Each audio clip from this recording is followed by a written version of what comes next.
It's a swelteringly unbearable morning on July 7th, 2017, in Marietta, Georgia, where the air feels like a wet blanket, heavy with humidity, and the Wells Fargo Bank on Powers Ferry Road is a sanctuary of cool air as its doors creak open at 9 a.m. The parking lot outside shimmers with heat waves, the asphalt radiating warmth that makes the soles of shoes feel sticky. A man steps out of the glare, his grey hoodie soaked through with sweat, clinging to his lean 5'10" frame, a black backpack slung over one shoulder, its straps fraying at the edges. His name is Brian Brown-Easley, a 33-year-old Marine veteran, his deep brown eyes shadowed with exhaustion, a few grey strands in his short black hair glinting like whispers of the stress that's aged him beyond his years. A faded Marine tattoo on his neck peeking out from his collar. A mark of pride. Now tinged with pain, his hands tremble like a leaf caught in a storm, his fingers twitching as he adjusts the backpack, the weight of it more than just physical. He pauses at the glass door, his reflection staring back, a man who looks more like a ghost than a hero, his wiry frame hunched, his sneakers scuffing against the pavement as he hesitates. Inside his mind, a voice whispers, "You don't have to do this, Brian." But another louder drowns it out. "You've got no choice. Marissa needs you." Brian had woken up just 2 hours earlier in his 25-a-night hotel room a mile away, a dingy space where the walls were stained yellow, the air thick with the smell of mildew, and a flickering light above buzzed like a dying insect. He'd sat on the edge of the sagging bed, staring at a photo of his daughter, Marissa, on his cracked phone screen, her brown eyes sparkling, her small braids with colorful beads swinging as she clutched a teddy bear, smiling at him from a memory of better days. "I'm doing this for you, sunshine," he'd whispered, his voice cracking, his hands shaking as he zipped up his hoodie, the fabric worn thin from months of wear. He'd walked to the hotel's front desk. The clerk, a middle-aged man with a bored expression and a stained polo shirt, barely looking up from his newspaper. "Checking out?" the clerk asked, his voice monotone, eyes still on the sports section. Brian shifted on his feet, his hands fidgeting with the straps of his backpack. I can't pay for another night," he admitted, his voice low, almost a whisper, his brown eyes darting to the floor. "I was supposed to get a check, but it didn't come." The clerk finally looked up, his eyebrows raising slightly, a flicker of annoyance crossing his face. "No payment, no room, man. You know the rules. You got till 11 to get your stuff out." He turned back to his paper, dismissing Brian with a wave of his hand. Brian's jaw tightened, his hands balling into fists for a moment, before he forced them to relax. "I'm a veteran," he said, his voice louder now, a mix of desperation and pride. "I served in Iraq. The VA owes me money, 802 stews. It's supposed to be here." The clerk didn't look up this time, just shrugged. "Not my problem, buddy. Take it up with them. You got 2 hours. Brian stood there, his chest rising and falling quickly, the buzzing light above him echoing the chaos in his mind. He wanted to scream to make the clerk understand, but the voices in his head were louder. "They don't care, Brian. No one cares." He turned away, his sneakers squeaking on the linoleum floor, and walked back into the heat, his plan solidifying with every step.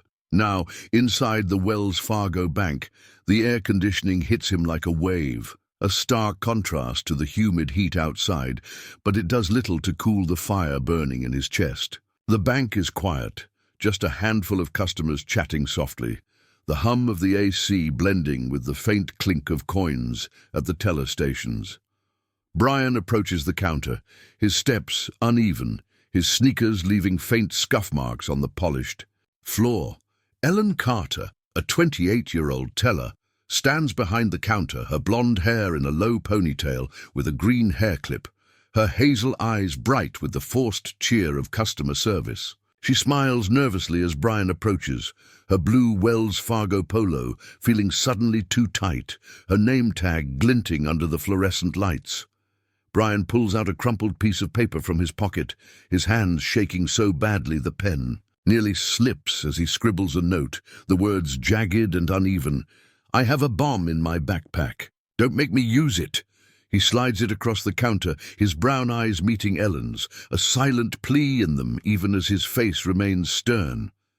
Ellen's smile vanishes, her eyes widening as she reads the note, her hands trembling as she clutches. Her name tag, her voice a whisper. "Oh my God!" The bank goes silent, the air thick with terror. Customers freeze, their breaths caught in their throats. Some drop to the floor, others bolt for the door, their footsteps echoing in the sudden stillness. Ellen's hands shake violently now, her hazel eyes darting to the door, then back to Brian, her voice pleading. "Please, I have kids." Brian's voice is low, strained but firm, his hands still trembling as he adjusts his backpack. "I don't want to hurt you," he says, his brown eyes softening for a moment, a flicker of the man he used to be shining through. "I just want my VA money, $892, that's all. The VA failed me, and I need them to listen." Outside, the world is about to erupt. Sirens will soon wail, police will swarm, and a standoff will begin that will grip the nation. But in this moment, Brian isn't a criminal. He's a father, a decorated veteran, a man pushed to the edge by a system that's failed him at every turn. He's fighting for something most of us take for granted, a paycheck he's owed, a measly $892 disability check from the Department of Veterans Affairs that could mean the difference between a roof over his head and the streets. But why would a man who served his country, who earned an honorable discharge as a lance corporal, walk into a bank claiming he's got a bomb? And what secret would surface just hours after his desperate act? A secret so dark it would make you question the very system meant to protect our veterans, a system that let a hero fall through the cracks. Stick around, because Brian's story will break your heart, ignite your anger, and leave you questioning everything about the cost of service, the price of neglect, and the human toll of a bureaucracy that forgets the people it's meant to serve. Let's step back to where Brian Brown-Easley's journey began, in the late 1990s in Williamstown, New Jersey, a small town where the streets were lined with modest homes, their paint peeling under the summer sun, and the sound of kids playing basketball in driveways filled the air on warm evenings. The Brown family home was a two-story clapboard house, its white exterior faded to a soft gray, the front porch sagging under the weight of years and laughter. Inside, the smell of their mom's cooking, macaroni and cheese, collard greens, cornbread, always lingered, a comforting constant in a house bursting with life. Brian was the youngest of 8 siblings, a shy kid with deep brown eyes that seemed to take in everything, often found in the corner of the living room, his small frame curled up on a worn couch glued to his PlayStation. The glow of the TV screen lit up his face as he played Crash Bandicoot, his fingers flying over the controller, a rare smile breaking through his quiet demeanor. His big brother James, 37 by 2017, was his constant companion in those days, his black hair in a short fade with a blue streak, a playful nod to their gaming marathons. James, stocky at 5'11", with a small scar on his cheek from a childhood fight, was Brian's rock, the one who'd always pull him out of his shell. "Brian, you gonna let me win this time?" James teased one evening in 1998. The two of them sprawled on the living room floor, the PlayStation humming between them. James was 18 then, Brian just 14, his brown eyes bright with mischief as he shook his head. "No way, man," Brian replied, his voice soft but determined, his fingers gripping the controller tightly. "You're going down." James laughed, ruffling Brian's hair, his blue streak catching the light. "That's my little bro, always fighting to win. You're gonna do big things one day, I know it." Those moments were Brian's safe haven, a bubble of joy in a chaotic house where 8 kids meant constant noise, siblings arguing over the last slice of cornbread, their mum shouting from the kitchen to keep it down, their dad coming home, late from his factory job, his hands stained with grease. But Brian had bigger dreams than video games or their small town. At 18 in 2002, he signed up for the Marines, driven by a quiet patriotism and a desire to make his family proud, to be more than the shy kid who hid behind his PlayStation. He wanted to serve, to protect, to prove he could be a hero. He trained. At Paris Island, South Carolina, where the humid air clung to his skin like a second layer, the smell of salt marsh mixing with the sweat of recruits. Drill instructors barked orders, their voices cutting through the muggy dawn, as Brian learned to march, shoot, and survive.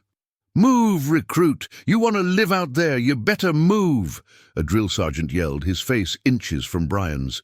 Spit flying as Brian, lean at 5'10", pushed through grueling days, his wiry frame growing stronger with each passing week. He'd wake at 4 a.m., his boots sinking into the sandy soil, his hands steady as he mastered the M16 rifle, his brown eyes focused on earning his eagle, globe, and anchor, the Marine Corps' emblem that would mark him as one of the few, the proud. Brown-Easley, "You're too quiet," a fellow recruit, a wiry kid named Tommy, said one evening as they cleaned their rifles, the barracks smelling of gun oil and sweat. Tommy's voice was light, teasing, his own hands quick as he worked. "You ever gonna talk, man?" Brian glanced up, a small smile tugging at his lips, his hands pausing on the rifle barrel. "I talk when I got something to say," he replied, his voice low but steady, his brown eyes meeting Tommy's for a moment before returning to his task. "Just trying to get through this, you know?" Tommy nodded, clapping Brian on the shoulder. "Fair enough, man, but you're tougher than you look, I can tell. You're gonna make it." And Brian did make it. By 2005, he was in Iraq, stationed at Al-Taqaddum Air Base, a sprawling hub west of Baghdad, where the desert stretched endlessly, the horizon a hazy line of sand and heat. The base was a maze of tents and concrete barriers, the constant hum of danger, distant explosions, the whine of jets overhead, becoming his new normal. As a supply clerk, Brian wasn't on the front lines, but the stress was relentless. He'd wake at 4 a.m., inventorying gear under a scorching sun, dust coating his boots, his faded marine tattoo a reminder of why he was there.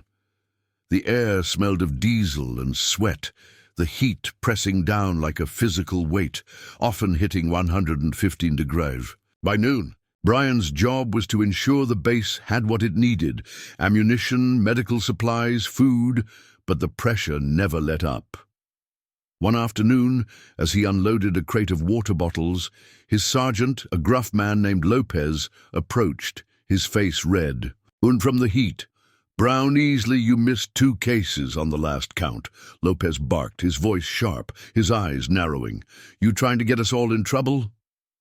Brian wiped sweat from his brow, his hands steady despite the reprimand, his brown eyes meeting Lopez's.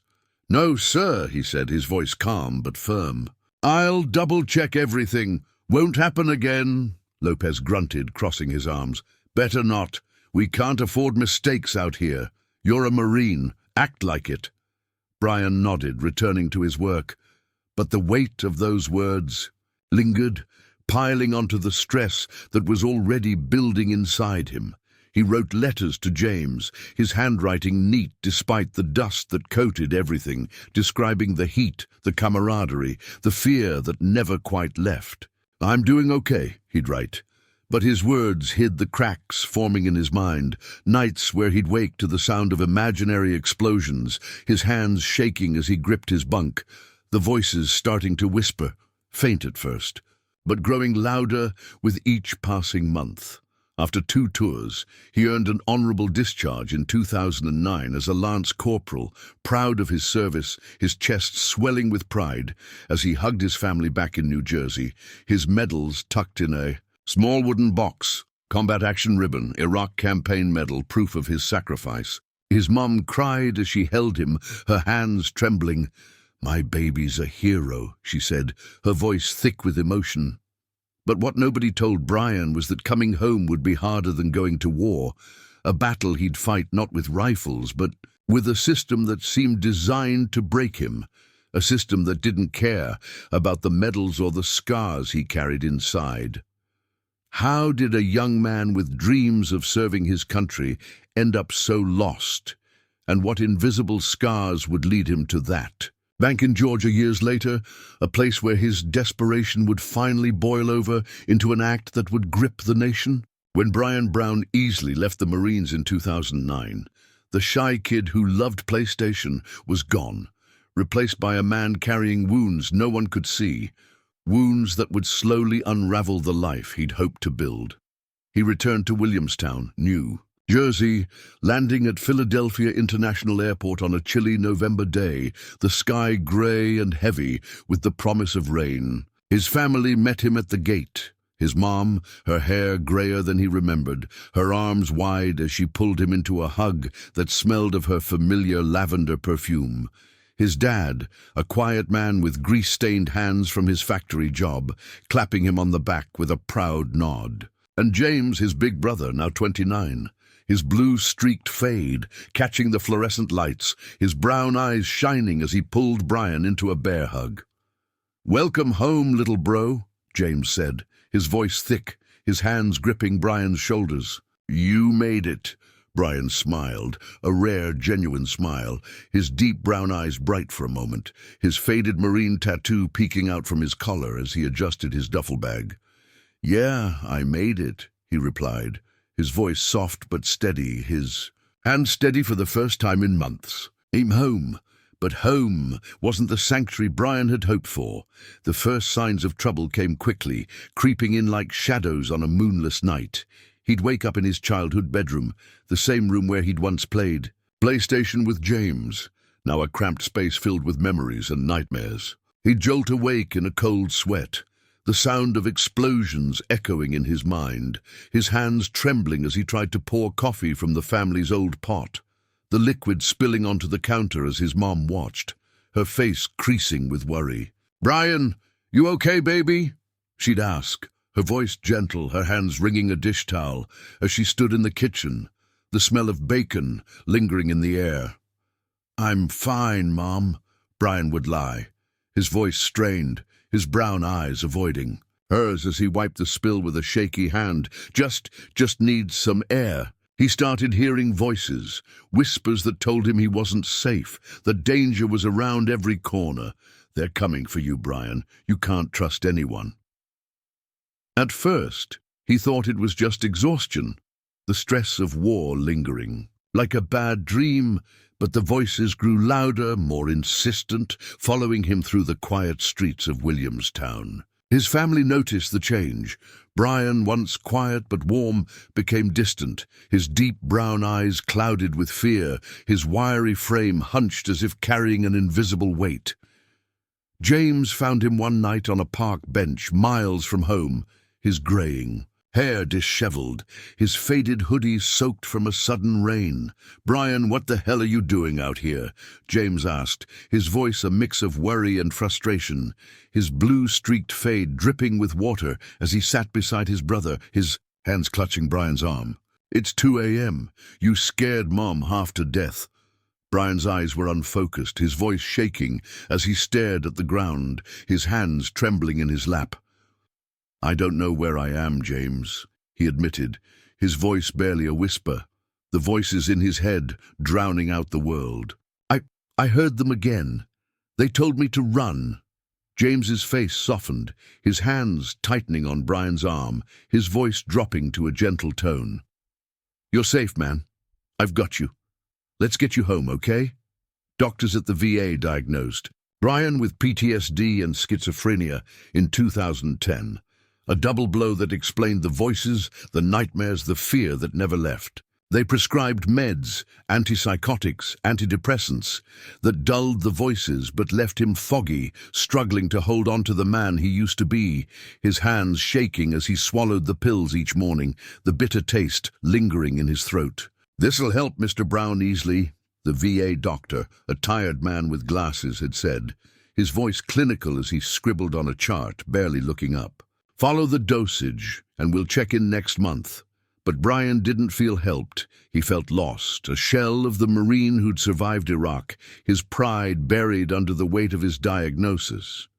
He moved to Atlanta, Georgia in 2011, hoping for a fresh start, a place where he could rebuild away from the memories of Williamstown. There, he met Vanessa, a 31-year-old nurse with warm brown eyes and a gentle smile, her dark brown hair often in a messy bun with a silver hair tie. Her purple scrubs a constant as she worked long shifts at a local hospital. They met at a coffee shop, Brian nursing a black coffee, his hands trembling as he tried to read a newspaper, the voices whispering in his ear. Vanessa had noticed him, her cross necklace glinting as she approached, her voice soft but curious. "You okay?" she asked, her brown eyes meeting his, her hands resting on the edge of his table. "You look like you could use a friend." Brian looked up, startled, his brown eyes wary but softening at her kindness. I'm trying to be," he admitted, his voice low, his hands steadying for a moment as he set the paper down. "It's been a rough few years." Vanessa sat across. From him, her scrubs wrinkled from a long shift, her voice warm. "I'm Vanessa. I'm a nurse. I see a lot of people struggling. You don't have to go through it alone." That conversation sparked a relationship, a flicker of hope in Brian's dark world. They married in 2012, and in 2013 they had a little girl, Marissa, a bright-eyed child with black hair in 2 small braids, colorful beads at the ends, a style Brian loved doing for her, his hands steady only when he was with her. Marissa, just 8 years old by 2017, adored her dad, clutching a teddy bear he'd given her, her brown eyes lighting up when he'd call her "my little sunshine." "Daddy, can we go to the park?" she'd ask, her small voice hopeful, her hands tugging at his hoodie as they sat in Vanessa's small apartment, the walls covered in Marissa's crayon drawings. "Soon, sunshine," Brian would reply, his voice soft, his brown eyes warm as he kissed her forehead, his hands steady. For a moment as he braided her hair, "Daddy's got to figure some things out first." But keeping a job was tough. Brian's mental health made it hard to focus, and he'd often disappear for days, lost in his thoughts, sleeping on the streets or in shelters, the voices telling him to run, to hide. The VA gave him a disability. Check, $892 a month, but it wasn't enough to cover rent, food, and Marissa's needs, school supplies, clothes, a bike she'd begged for. He bounced between cheap hotels and relatives' couches, his wiry frame hunched under the weight of survival, his faded Marine tattoo, a bitter reminder of the pride he'd once felt, now replaced with shame. Vanessa tried to support him, working double shifts, her hands trembling as she counted tips, her brown eyes filled with worry. "Brian, you can't keep doing this," she'd said one night in 2014, her voice breaking as they sat in their cramped kitchen, Marissa asleep in the next room. Vanessa's scrubs were stained from a long shift, her silver hair tie glinting as she leaned forward, her hands clasped tightly. "You disappear for days, and I don't know if you're okay. Marissa needs her dad." Brian's hands shook as he stared at the table, his brown eyes filled with guilt, the voices in his head louder than Vanessa's words. "I'm trying, Vanessa," he said, his voice cracking, his hands gripping the edge of the table. "The voices, they don't stop. I don't know how to make them stop." Vanessa reached for his hand, her touch gentle but firm, her voice softening. "I know you're trying, Brian, but we can't live like this. I can't keep wondering if you're coming back." The strain broke their marriage by 2015, leaving Brian to see Marissa on weekends, his heart breaking every time he had to leave her at Vanessa's apartment door, her small hands waving, her voice calling, "I love you, Daddy." The system that was supposed to help veterans like him, the VA, with its promises of health care and support, seemed to be failing at every turn, a lifeline that kept slipping from his grasp. Brian would call James from a borrowed phone, his voice cracking as he sat on a street corner, the Atlanta skyline a distant blur. "They're supposed to help me, James," he'd say, his hands trembling, his hoodie soaked with sweat. "But I'm drowning out here." James would listen, his own hands gripping the phone tightly, his voice steady but strained. "I know, Brian. We're gonna figure this out. You're not alone, okay? You've got me, always." But something was brewing inside Brian, a mix of anger, desperation, and betrayal, a storm building with every rejection, every unanswered call to the VA. Every night he couldn't afford a bed. That storm was pushing him closer to a breaking point, a moment where he'd take a stand, not for himself, but for Marissa, for his dignity, for the veteran he'd once been. What was it about the VA that made Brian feel so abandoned? And how would that betrayal drive him to a desperate act in 2017, an act that would echo far beyond that Marietta bank? The Department of Veterans Affairs, or VA, is meant to be a lifeline for veterans, a system designed to offer health care, disability payments, and education benefits to those who've served their country, a promise that those who sacrifice for freedom will be cared for when they return. But for Brian Brown-Easley, it was a maze of red tape, a labyrinth of bureaucracy that seemed designed to trap him rather than lift him up, a system where the human cost of paperwork was measured in lives like his. By 2017, Brian was living in a $25 a night hotel in Marietta, Georgia, a dingy room with peeling wallpaper, a bed that sagged in the middle, and a flickering light that buzzed incessantly, mocking his sleepless nights. He'd moved to Marietta after his marriage to Vanessa fell apart in 2015, hoping to be closer to the VA's regional benefits office in Decatur, a 30-minute bus ride away, a place where he thought he could finally get the help he needed. But that $892 disability check was his lifeline. Without it, he couldn't pay for his room, couldn't buy food, couldn't send money to Vanessa for Marissa's school supplies, for the bike she'd begged for, her brown eyes lighting up at the thought of riding it in the park. Marissa, his 8-year-old daughter, was his world.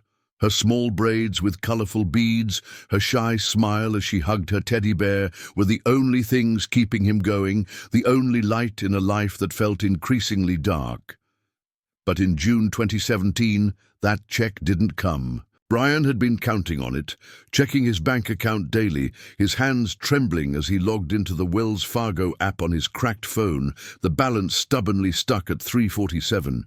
He called the VA's hotline, waiting on hold for hours, the automated voice droning on, "Your call is important to us, please hold," as his frustration grew, his hands shaking as he gripped the phone, the voices in his head whispering, "They don't care, Brian. You're nothing to them." He was shuffled between offices, each one passing the buck, no one giving him a straight answer, the hours ticking by as his hotel bill loomed. "I'm a veteran," he'd say to each operator, his voice rising with desperation, his brown eyes staring at the peeling wallpaper of his room. "I served in Iraq. I need my check. It's $892. I can't lose my room." "We'll transfer you to the benefits office," the operator would reply, her voice flat, the line crackling as Brian was put on hold again, the minutes stretching into an eternity. Finally, after 3 hours, he got through to a caseworker, a woman named Sandra Lee, a 50-year-old with grey hair in a tight bun, a blue pen tucked into it, a habit from years of paperwork. Sandra's voice was clipped, professional but cold, as she sat at her desk in the Decatur office, a stack of files beside her, her grey eyes scanning Brian's record on her computer screen. "Mr. Brown-Easley," she said, her tone devoid of warmth, "your payment has been suspended due to non-compliance with the vocational rehabilitation program. You haven't attended enough classes under your tuition grant." Brian's heart sank, his hands trembling as he gripped the phone, his voice cracking with disbelief. "What are you talking about?" he asked, his brown eyes filling with tears. His faded marine tattoo, a stark contrast to the hopelessness in his voice. I can't go to classes. I've got PTSD, schizophrenia. I'm in your system. I've been hospitalized. I can't focus, I can't—" Sandra cut him off, her voice unchanged, her hands flipping through his file as if it were just another task on her list. "The requirements are clear, Mr. Brown-Easley. You need to attend at least 80% of your all classes to maintain eligibility. If you can't meet that, the payment is withheld. You can appeal, but that'll take 60 to 90 days. 60 to 90 days. Brian's voice rose, his hands shaking violently now, the phone nearly slipping from his grip. I don't have 60 days. I'm going to be on the street tomorrow. I've got a daughter. She's 8 years old. I need that money now. Sandra sighed, her gray eyes flickering with a hint of annoyance, her voice still cold. I understand your frustration, sir, but there's nothing I can do today. You'll need to file an appeal. I can send you the forms. Brian slammed the phone down, his hands shaking as he paced the small hotel room, the flickering light casting shadows on the walls, the voices in his head louder now. They're lying, Brian. They don't care about you. They never did. Desperate, he took the bus to the VA's regional benefits office in Decatur the next day, a 30-minute ride through Atlanta's traffic, the bus smelling of diesel and sweat, his gray hoodie soaked as he sat by the window, his brown eyes staring blankly at the passing city. The Decatur office was a gray, nondescript building, its lobby crowded with veterans, some in wheelchairs, others leaning on canes, all waiting for answers that never seemed to come. Brian stood in line for 2 hours, his hands trembling, his backpack heavy on his shoulder, the heat outside seeping through the walls. In line, he met Mark Daniels, a 40-year-old Army veteran with buzzed blonde hair and a few gray streaks, a faded Army tattoo on his forearm, a slight limp as he shifted his weight, his blue eyes tired but empathetic. Mark noticed Brian's shaking hands, his faded marine tattoo, and struck up a conversation, his voice gruff but kind.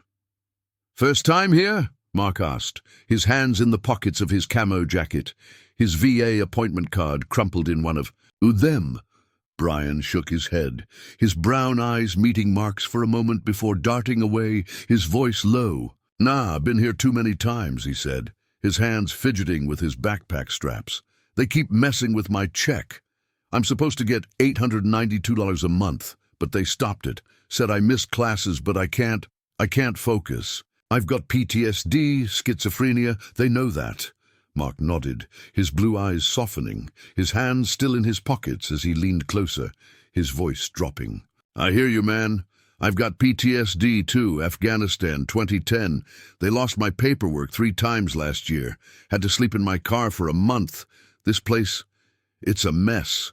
They don't care about us, not really." Brian's jaw tightened, his hands balling into fists for a moment, his voice shaking with anger. "I served in Iraq, 2 tours. I did everything they asked. And now I can't even pay for a hotel room. I've got a daughter, man. She's 8. I can't let her down." Mark clapped a hand on Brian's shoulder, his grip firm but gentle, his voice steady. "You're not letting her down, brother. You're fighting. That's what we do, right? Keep fighting. You'll get through this." But Brian didn't feel like he was fighting. He felt like he was drowning, the VA's promises slipping through his fingers like sand. When he finally reached the counter, Sandra Lee was there, her gray hair in a tight bun, her blue pen glinting. As she looked up, her gray eyes cold. "Mr. Brown-Easley," she said, her voice clipped, her hands already reaching for his file. "I told you on the phone, your payment is suspended. You need to file an appeal." "I can't wait 60 days. Brian pleaded, his hands trembling as he leaned on the counter, his brown eyes desperate, his voice rising. "I'm going to be on the street tonight. I've got a daughter. I need that money now. You've got my records. You know I can't handle school right now. Why are you doing this to me?" Sandra's expression didn't change, her hands flipping through his file, her voice unchanged. The rules are the rules, sir. I can't change them. You'll need to file the appeal. Next in line, please. Brian stood there, his chest heaving, his hands shaking as he stared at her, the voices in his head screaming now. They're betraying you, Brian. They don't care if you die. He turned away, his sneakers squeaking on the linoleum floor, his backpack heavy on his shoulder as he walked back into the heat, the Atlanta sun blinding him as he boarded the bus back to Marietta, his plan taking shape. A desperate, dangerous plan to make the VA listen, to make the world see what they'd done to him. The VA knew about his mental health struggles, had his medical records, but they didn't budge. They saw a number, a case file, a problem to be dismissed. Not a veteran fighting to survive, not a father trying to keep a roof over his head for his daughter's sake. Brian felt betrayed, his pride as a Marine stripped away, his dignity replaced with shame, his faded tattoo a cruel reminder of the honor they'd taken from him. Every rejection, every cold response from the VA pushed him closer to the edge, a ticking clock counting down to a moment that would change everything, a moment that would bring him to that Wells Fargo bank with a note that would shock the nation. What would make a man who'd served his country, who'd earned medals for his sacrifice, walk into a bank with a note claiming he had a bomb? And what dark secret was hiding behind the VA's broken promises? A secret that would surface just hours after his desperate act. On the morning of July 7th, 2017, Brian Brown-Easley woke up in his Marietta hotel room, the weight of the world pressing down on him like a physical force, the air thick with the smell of mildew, the bed sagging under, a thin blanket that did little to keep out the chill of his reality. The room was a prison of despair, its peeling wallpaper curling at the edges, the flickering light above, buzzing like a warning, a constant reminder of the life he couldn't escape. He sat on the edge of the bed, his grey hoodie damp with sweat, from a restless night, his hands trembling as he stared at a photo of Marissa on his cracked phone screen, her brown eyes sparkling, her small braids with colourful beads swinging as she clutched her teddy bear, smiling at him from a memory of better days, a park day where they'd eaten ice cream and laughed under the Atlanta sun. "I'm doing this for you, sunshine," he whispered, his voice cracking, his hands shaking as he zipped up his hoodie, the fabric worn thin from months of wear, his faded Marine tattoo peeking out like a scar of honor turned to shame. He'd already spoken to the hotel clerk, a dismissive man who'd given him until 11 a.m. to vacate, his words echoing in Brian's mind. No payment, no room. The rejection stung, another blow in a long line of dismissals, but it was nothing compared to the betrayal he felt from the VA. He'd called the Veterans Crisis Line that morning, one last plea for help, sitting on the edge of the bed.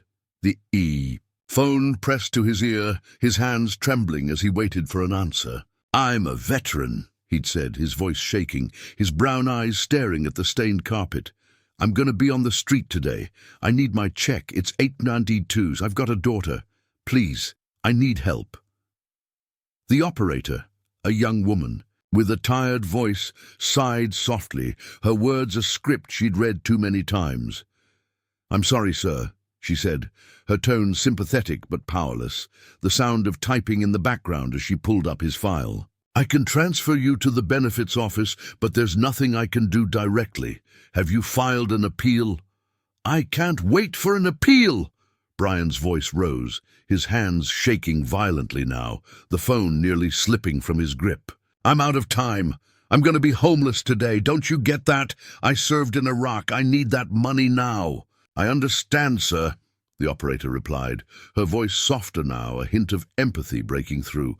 "I'll transfer you now. Please hold." But Brian didn't hold.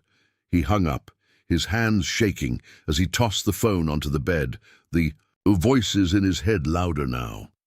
"They're not going to help you, Brian. You've got to make them listen." He slung his black backpack over his shoulder, its contents light but heavy with meaning. Clothes, a toothbrush, that photo of Marissa, the only things he had left. He walked the mile to the Wells Fargo Bank on Powers Ferry Road, the humid heat pressing down on him, his sneakers scuffing the pavement, his mind racing with the plan he'd formed, a desperate act to force the VA to hear him, to make the world see what they'd done. At 9:15 a.m., he stepped inside the bank, the air conditioning a stark contrast to the humid heat outside, a wave of cool air that did little to calm the fire burning in his chest. The bank was quiet, just a handful of customers chatting softly, a mother with a toddler, an elderly man counting change, a businessman on his phone. The hum of the AC blending with the faint clink of coins at the teller stations. Brian approached. The counter, his steps uneven, his sneakers leaving faint scuff marks on the polished floor, his hands trembling as he adjusted his backpack. Ellen Carter, the 28-year-old teller, stood behind the counter, her blonde hair in a low ponytail with a green hair clip, her hazel eyes bright with the forced cheer of customer service, her blue Wells Fargo polo crisp despite the early hour. She smiled nervously as Brian approached, her name tag glinting under the fluorescent lights, her voice light but hesitant. "Good morning, sir," she said, her hands resting on the counter, her fingers tapping lightly. "How can I help you?" "Today—" Brian didn't speak at first, his hands shaking as he pulled out a crumpled piece of paper from his pocket, his pen nearly slipping as he scribbled a note, the words jagged and uneven. "I have a bomb in my backpack. Don't make me use it." He slid it across the counter, his brown eyes meeting Ellen's, a silent plea in them, even as his face remained stern, his hands trembling as he gripped the edge of the counter. Ellen's smile vanished, her eyes widening as she read the note, her hands trembling as she clutched her name tag, her voice a whisper, "Oh my God!" The bank went silent, the air thick with terror. Customers froze, their breaths caught in their throats. The mother pulled her toddler close. The elderly man dropped his coins. The businessman's phone slipped from his hand. Some dropped to the floor, others bolted for the door, their footsteps echoing in the sudden stillness as they escaped into the heat outside. Ellen's hands shook violently now, her hazel eyes darting to the door, then back to Brian, her voice pleading, "Please, shoot, I have kids, don't do this." Brian's voice was low, strained but firm, his hands still trembling as he adjusted his backpack, his faded marine tattoo a stark contrast to the fear in the room. "I don't want to hurt you," he said, his brown eyes softening for a moment, a flicker of the man he used to be shining through, the man who'd braided his daughter's hair, who'd served his country with pride. "I just want my VA money, 890 tools. That's all. The VA failed me, and I need them to listen. I'm a veteran. I served in Iraq. They owe me this." Ellen nodded quickly, her hands shaking as she pressed a silent alarm under the counter, her voice trembling as she spoke. Okay, I'll do whatever you want. Please just don't hurt us." Brian gestured to the other teller, a young woman named Jessica, who'd been watching in stunned silence, her hands frozen on a stack of deposit slips. "Both of you sit over there," Brian said, pointing to a corner of the bank, his voice steady but his hands still shaking, his brown eyes darting to the windows as the first sirens wailed in the distance. "I'm not here to hurt anyone. I just need to be heard." He called 911 from the bank's phone, his voice steady but strained, his hands trembling as he held the receiver, the line crackling as the operator answered. "This is Brian Brown-Easley," he said, his brown eyes fixed on the door, his voice rising with urgency. "I'm a veteran. I'm at the Wells Fargo on Powers Ferry Road. I've got a bomb in my backpack. The VA failed me. They owe me $892. I need that money, and I need the world to know what they did." The operator's voice was calm, professional, but tense, the sound of typing in the background as she relayed the information. "Sir, I need you to stay calm," she said, her voice steady but urgent. "We're sending officers to the scene. Please don't hurt anyone. Can you tell me more about what's going on?" "I'm not gonna hurt anyone," Brian replied. his voice cracking, his hands shaking as he gripped the phone, his faded hoodie damp with sweat. "I just want my money. I served in Iraq, 2 tours. I've got PTSD, schizophrenia. The VA knows that, but they don't care. I'm doing this for my daughter. She's 8 years old. I can't let her down." Outside, police swarmed, sirens blaring through the humid air, red and blue lights flashing as they set up a perimeter, officers in tactical gear taking positions behind their cars, snipers climbing to rooftops, their scopes trained on the bank's windows. Sheriff Daniel Hayes, a 45-year-old with grey eyes and a tan sheriff's cap, led the negotiations, his bulletproof vest tight against his chest, his voice steady as he spoke into a radio. "We've got a veteran in crisis. Possible bomb threat. Let's keep this contained." He called the bank's phone, his voice calm over the line as Brian answered. "Brian, this is Sheriff Hayes. Let's talk. We can work this out. I know you're a veteran. I know you're struggling. We want to help." For 3 hours, Brian negotiated, his hands trembling as he smoked the cigarettes he'd asked for. A small concession from the police, the smoke curling around him as he sat on the floor, his backpack beside him, his brown eyes darting between the hostages and the windows. He let Jessica go in exchange for the cigarettes, her hands shaking as she ran to the police outside, her voice breaking as she told them, "He's not violent, he just wants his money." But the tension was a tightrope, the heat outside climbing to 92 degrees, the air inside the bank heavy with fear, Ellen's hazel eyes teary as she whispered to herself, "I just want to go home." Something was about to snap, a moment that would change everything. What went wrong in those final seconds, and what would the police find in Brian's backpack that would shatter their assumptions? As the standoff at the Wells Fargo bank stretched into the afternoon, the summer heat outside climbed to 92 degrees, the humidity making the air feel like a sauna, while inside, the air conditioning did little to ease the tension that hung like a storm cloud. Brian Brown-Easley sat on the floor near the counter, his black backpack beside him, his grey hoodie damp with sweat, his deep brown eyes darting between the remaining hostage, Ellen Carter, and the windows, where red and blue lights flashed through the blinds, casting eerie shadows on the walls. Ellen sat against the wall, her blonde ponytail with a green hair clip glinting under the fluorescent lights, her hazel eyes teary as she clutched her knees, her voice a whisper. "I just want to go home. Please, let me go." Brian's hands trembled as he lit another cigarette, the pack he'd negotiated for nearly empty, the smoke curling around him as he exhaled, his faded marine tattoo a stark contrast to the fear in the room. "I'm not going to hurt you," he said, his voice low but firm, his brown eyes softening as he looked at Ellen, a flicker of guilt crossing his face. "I just need them to hear me. The VA, they took everything from me. I've got a daughter. She's 8. I can't let her down." Ellen nodded quickly, her hands shaking as she wiped her eyes, her voice trembling but trying to connect, to keep him calm. I understand," she said, her hazel eyes meeting his for a moment, her voice soft but pleading. "I've got kids too, a boy and a girl. They're 5 and 7. I just want to see them again. Please, you don't have to do this." Brian's jaw tightened, his hands shaking as he took another drag, his brown eyes filled with pain, the voices in his head whispering, "You're failing her, Brian. You're failing Marissa." "I don't want to be here," he admitted, his voice cracking, his hands trembling as he set the cigarette down, ash falling to the floor. "I don't want to scare you. I've got nowhere else to go. The VA, they owe me $892. That's all I'm asking for." Outside, the police presence had grown.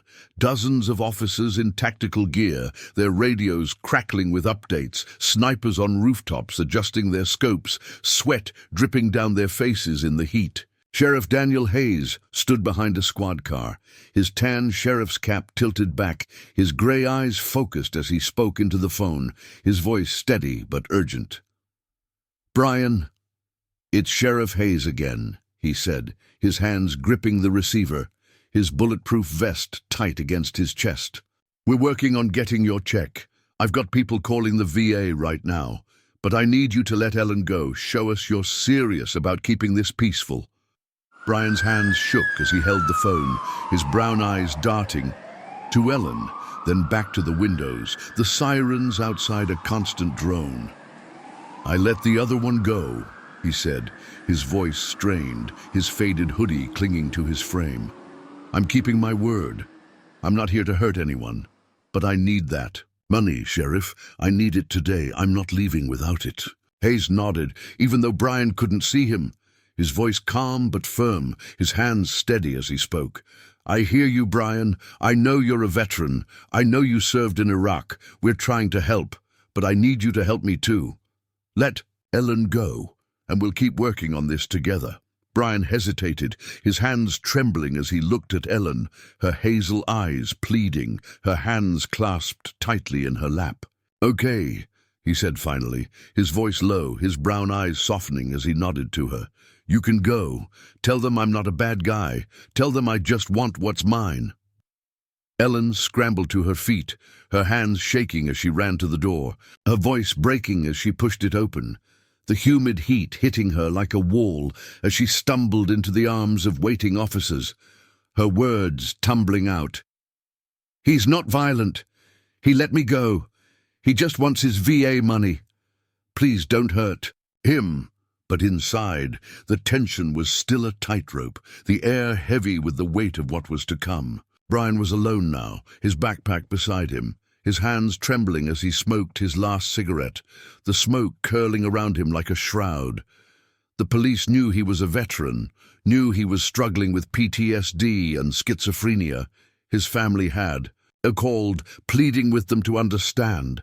James Brown-Easley, watching the news from New Jersey, his blue-streaked fade catching the light as he sat in his living room, clutched Brian's old PlayStation controller, his voice breaking as he spoke. To a WSB-TV reporter on the phone. "He's not a bad guy," James said, his hands shaking, his brown eyes red with tears. "He's my little brother. He's just broken. The VA did this to him. They need to fix this before it's too late." Vanessa, Brian's ex-wife, was at her nursing shift in Atlanta when she saw the news, her hands trembling as she watched. The live feed on a break-room TV, her purple scrubs wrinkled, her silver hair tie glinting as she leaned closer, her brown eyes wide with fear. "Brian," she whispered, her hands clutching her cross necklace, her voice breaking as she called James, her words frantic. "James, it's Vanessa. What's happening? Is that really Brian? Why is he doing this?" James's voice was thick with emotion, his hands gripping the phone, his blue-streaked fade, a stark contrast to the tears on his face. "It's him, Vanessa," he said, his voice cracking, his hands shaking as he watched the TV, the reporter's voice droning in the background. "The VA, they stopped his check. He's got nothing left. He's doing this for Marissa. He doesn't want to hurt anyone." Vanessa's hands shook as she wiped her eyes, her voice trembling, her scrubs stained with the day's work. "They can't hurt him, James," she said, her brown eyes filled with fear, her hands clutching the phone. "Marissa needs him. She's already lost so much. She can't lose her dad too." But the police also believed Brian had a bomb, a threat. They couldn't ignore, a shadow that loomed over every decision. Snipers on the rooftops adjusted their positions, their radios crackling with updates, sweat dripping down their faces in the heat, their scopes trained on Brian's silhouette through the bank's windows. Around 2 p.m., one sniper, a young officer named Carter, saw Brian move in a way that seemed threatening, reaching into his backpack, his hands shaking, his body tensing as if to stand, the cigarette falling from his fingers. "He's reaching for something," Carter shouted into his radio, his hands steady on the rifle, his heart pounding as he made the call. A shot rang out, sharp and final, echoing through the quiet street, the sound cutting through the humid air like a knife. Brian fell, his hoodie, pooling with red, his brown eyes staring blankly at the ceiling, his hands still trembling even in death, the cigarette burning out on the floor beside him. The bomb squad rushed in, their boots heavy on the polished floor, their hands tearing open Brian's backpack, expecting explosives, but finding nothing. Just clothes, a toothbrush, a photo of Marissa hugging her teddy bear, her small braids, with colorful beads swinging in the picture, a note tucked inside that read, "I love you, Daddy." The bomb was a desperate bluff, a cry for help from a man who'd run out of options, a man who'd been failed at every turn. Brian Brown-Easley, 33 years old, was gone. His life ended in a split second, a tragedy that would leave scars on everyone involved. Sheriff Hayes stood outside, his tan cap in his hands, his gray eyes filled with regret as he watched the scene unfold, his voice low as he spoke to his team. "We thought he had a bomb. We couldn't take the chance." But the weight of that decision hung heavy, a burden he'd carry for years. Brian's family, watching the news, was devastated.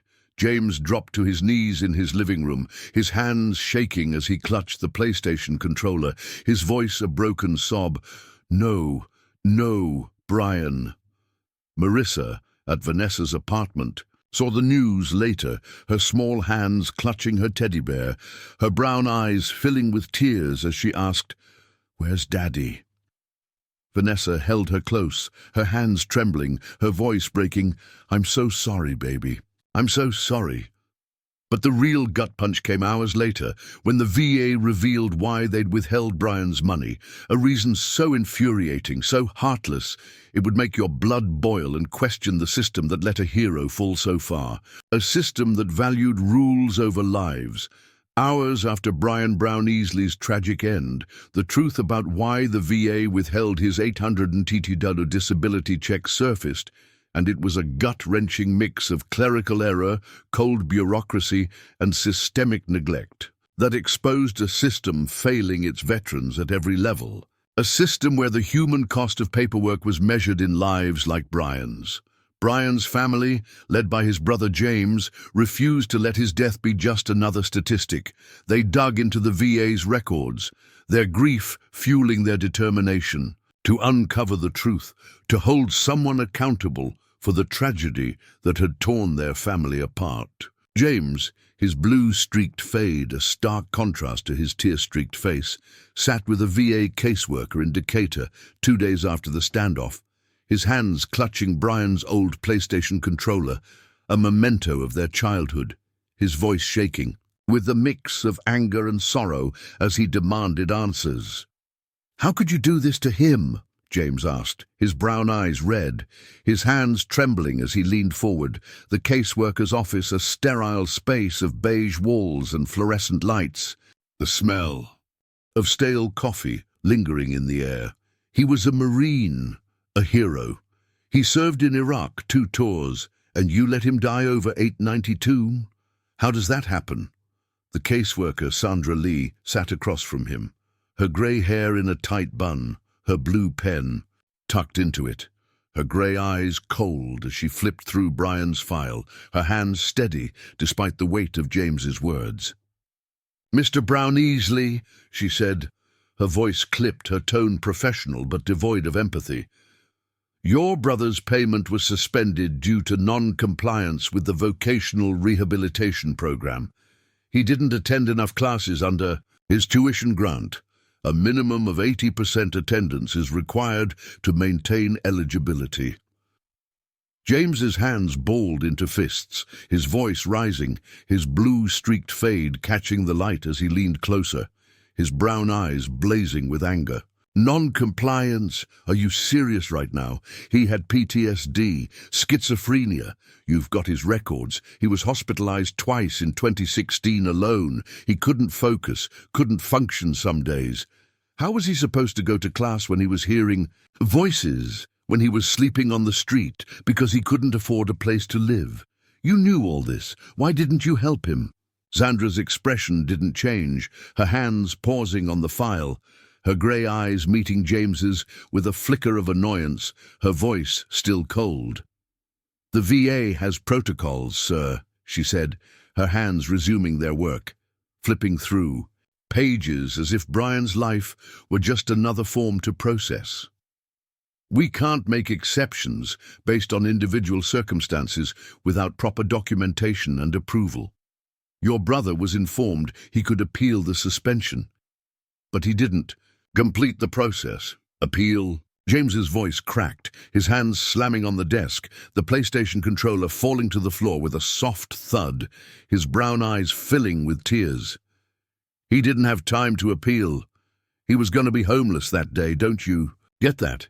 He called you people, begged for help, and you told him to wait 60 to 90 days. He had a daughter, Marissa, she's 8 years old. He was trying to take care of her, and you left him with nothing." Sandra sighed, her hands folding on the desk, her voice unchanged, her grey eyes showing no trace of remorse. "I understand your frustration, Mr. Brown-Easley," she said, her tone as cold as ever, her hands reaching for another file, signaling the conversation was over. "But the rules are in place for a reason. If he'd followed through with the appeal, this might have been resolved. I'm sorry for your loss, but there's nothing more I can do." James stood, his hands shaking as he picked up the controller, his voice a broken whisper, his brown eyes burning with grief. "You're sorry," he said, his voice trembling, his blue-streaked fade a stark contrast to the tears streaming down his face. "My brother's dead because of you. He's dead. And you're sorry? That's not enough. That'll never be enough." He left the office, his hands trembling as he stepped into the humid Decatur air, the city bustling around him, oblivious to the storm inside him. But James wasn't done. He called Vanessa, Marissa's mother, his voice shaking as he relayed what he'd learned, his hands gripping the phone as he stood outside the VA office, the sun beating down on him. "Vanessa, it's James," he said, his voice thick, his brown eyes scanning the street as cars honked in the distance. They stopped his check because he missed classes he couldn't go to because of his PTSD. They knew Vanessa, they knew he was sick, and they didn't care. Vanessa was at her nursing shift, her hands trembling as she stood in the hospital break room, her purple scrubs wrinkled, her silver hair tie glinting as she clutched her cross necklace, her brown eyes filling with tears. "They knew?" she asked, her voice breaking, her hands shaking as she leaned against the wall, the TV in the background still showing news clips of the standoff. "They knew he was struggling, and they still stopped his money. How could they do that, James? How could they let this happen?" "I don't know," James replied, his hands shaking, his voice cracking as he wiped his eyes, his blue-streaked fade a stark contrast to the grief in his voice. "But I'm not letting this go. Brian deserved better. Marissa deserves better. We're going to make them pay for this, Vanessa. I promise." The VA's explanation was a clerical error mixed with cold bureaucracy, a system that prioritized rules over lives, that ignored the human cost of its decisions. They claimed Brian didn't meet the requirements for his tuition grant because of missed classes, ignoring his documented mental health struggles, the hospitalizations, the nights he'd spent on the street, the voices that made every day a battle. They had his medical records, knew he'd been diagnosed with PTSD and schizophrenia, knew he'd been unable to function at times, but they didn't budge. They saw a number, a case file, a problem to be dismissed, not a veteran fighting to survive, not a father trying to keep a promise to his daughter. They didn't just deny him money. They denied him hope, stripping away the dignity he'd fought for as a Marine, his faded tattoo, a cruel reminder of the honor they'd taken from him, leaving him to fight a battle he couldn't win. Brian's story hit the news, sparking outrage across the country. WSB-TV aired interviews with his family, showing Marissa clutching her teddy bear, her small braids swinging as she sat on Vanessa's couch, her brown eyes filled with confusion as she asked, "Why didn't they help Daddy?" Vanessa held her close, her hands trembling, her voice breaking as she spoke to the camera. He was a good man, a good father. He loved Marissa more than anything. The VA took that away from her. From us. The story inspired a 2022 movie called Breaking, starring John Boyega as Brian, a film that brought his desperation to life, showing the world how a veteran could be pushed to such extremes, how a system could fail so completely. The movie premiered in Atlanta, James and Vanessa in the audience, their hands clasped tightly, tears streaming down their faces as they watched Brian's story unfold on screen, a painful reminder of the man they'd lost. But nothing changed. The VA didn't overhaul its system, didn't pay the $892 to Brian's family, didn't offer an apology that meant anything. Marissa grew up without a father, her brown eyes dimming with each passing year, her small hands still clutching that teddy bear. Her voice softer now as she asked Vanessa, "Will Daddy ever come back?" Vanessa would hold her close, her hands trembling, her voice breaking. "No, baby. But he loved you so much. He's watching over you now." James kept fighting, speaking at veteran rallies, his blue-streaked fade a symbol of his defiance, his voice steady as he told Brian's story, demanding change. But the system remained a labyrinth, a trap for others like Brian. People asked, why didn't the police try harder to save him, knowing his mental state, knowing he'd let a hostage go, knowing he was a veteran in crisis? Why didn't the VA act faster to fix their mistake, to see the human behind the file? These questions linger, pointing to a bigger problem, a system that fails veterans like Brian every day, leaving them to fight battles they can't win, battles that end in tragedy, battles that leave families shattered and a nation questioning what it truly means to honor those who serve. What does this say about the cost of service and who else is slipping through the cracks, waiting for a system to care before it's too late? Brian Brown-Easley's story isn't just about a bank standoff or a tragic ending. It's about a man who served his country with honor, who survived the deserts of Iraq, who came home with medals and scars, only to be let down by the system, meant to protect him, a system that valued paperwork over people, rules over lives. He walked into that Wells Fargo bank on July 7th, 2017, not as a criminal but as a father, a veteran, and a human being begging to be heard. His deep brown eyes, filled with desperation, his faded marine tattoo, a testament to the pride he'd once felt, now replaced with despair. His final act forced us to look at the cracks in the VA system, the invisible struggles of veterans, and the devastating cost of ignoring mental health, a cost measured in lives like Brian's, in the tears of families like his, in the questions that linger long after the headlines fade.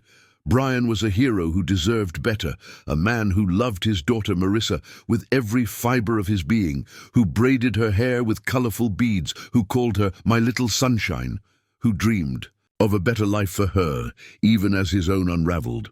Marissa, now 16 in 2025, keeps his memory alive, her small hands still holding that teddy bear, her brown eyes brighter now as she studies art in school, her small braids replaced with a cascade of curls, a talent for drawing that Vanessa says comes from Brian. "He'd be so proud of you," Vanessa tells her, her hands trembling as she brushes Marissa's hair, her voice soft, her brown eyes filled with a mix of pride and sorrow, her cross necklace glinting as she speaks. "He loved you more than anything, baby." James, now 45, hasn't stopped fighting. His blue-streaked fade still a symbol of his defiance, his hands steady as he speaks at veteran rallies across the country. Brian's old PlayStation controller, in his pocket, a reminder of the brother he lost. "Brian was a Marine, a hero," James said at a rally in Atlanta in 2024, his voice steady, his brown eyes burning with purpose, the crowd silent as they listened. "He served his country and they let him down. We can't let that happen to anyone else. We have to do better, for Brian, for his daughter, for every veteran out there fighting battles we can't see." The Breaking movie, released in 2022, brought Brian's story to a wider audience. John Boyega's portrayal capturing the desperation, the humanity, the tragedy of a man pushed to the edge. James and Vanessa watched the premiere together, their hands clasped tightly, tears streaming down their faces as they saw Brian's life on screen. A painful reminder of the man they'd loved, the man they'd lost to a system that didn't care. "It's like he's here again," Vanessa whispered, her hands trembling, her brown eyes fixed on the screen, her cross necklace glinting in the dim theatre light. I wish he could have seen this. I wish he could have known people cared." But in 2025, as we reflect on Brian's story, the VA still struggles with bureaucracy. Veterans still face delays, still navigate a labyrinth of red.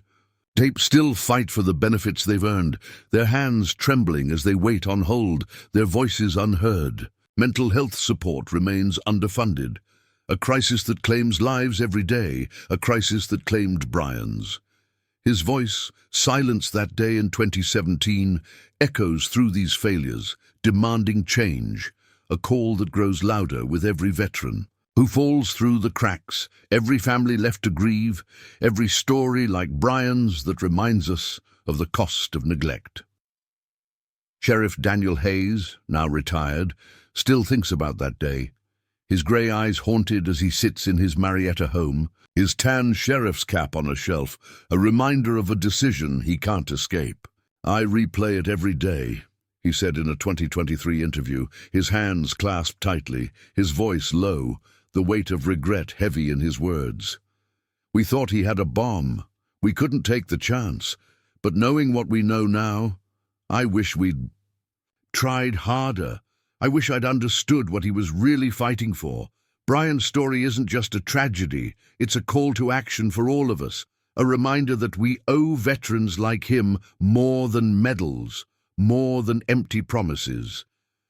We owe them a system that works, a society that listens, a chance to heal, to live, to be the fathers, brothers, heroes they are. Let's not let Brian's death be in vain. Let's fight for the change he deserved, for the change veterans still need, for the change that could save another life, another family, another hero. What do you think? How can we do better for our veterans, and what needs to change to prevent another tragedy like Brian's? Have you or someone you know faced similar struggles with the VA, or do you have ideas for how we can support veterans' mental health? Drop your thoughts in the comments. We'd love to hear your perspective, to keep this conversation going, to honor Brian's memory with action. Hit that like button if this story moved you. Share it to spread Brian's message, to raise awareness for veterans still fighting invisible battles. Subscribe for more true crime deep dives that uncover the stories behind the headlines.